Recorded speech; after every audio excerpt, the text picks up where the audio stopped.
In your opinion, why did Frostpunk 2 perform so badly? Because it's not as good as Frostpunk 1.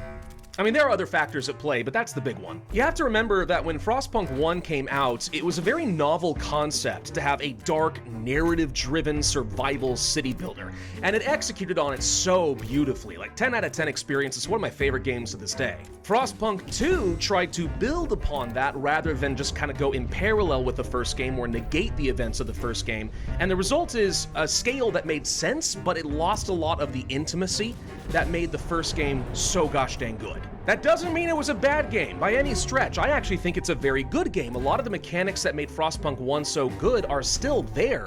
They just look very different. Plus you had like the politics system and stuff, some pretty cool additions. But it's not as good as the first. And that's all it takes. It's funny, I remember when Frostpunk 2 came out, I was getting kind of low-key harassed by some other content creators I'm friends with because they knew I was extremely excited about the game, that I had done some work for them, and they kept sending me messages as the review ratings just dropped lower and lower. It's like, aha, see, the game sucks. And I'm like, no, it doesn't suck, all right? It doesn't suck because it still does this really well, blah, blah, blah.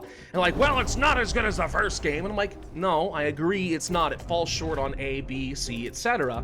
And I remember we argued about it for like 30 minutes before, at the end of that, I'm just like, you know, I don't know what else to tell you, all right? Look, I understand your criticisms, I think they're valid, but I still think it's a good game. I'd give it a good 8 out of 10. And then they said, like, yeah, I'd give it a 7 or an 8 out of 10. I'm like, well, then what the frick are we arguing about? A 7 or an 8 out of 10 is still a good game and doesn't deserve mixed reviews on Steam.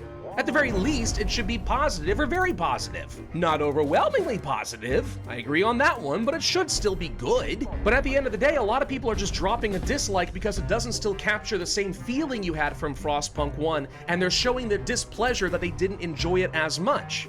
And I keep thinking, if 11-Bit Studios had just released any sort of a Frostpunk spin-off game and let that take the heat first for being not as good as Frostpunk 1, I'll bet you money that if they then released Frostpunk 2 exactly as it is right now, it'd be sitting at positive or very positive ratings on Steam. I'll bet you it would.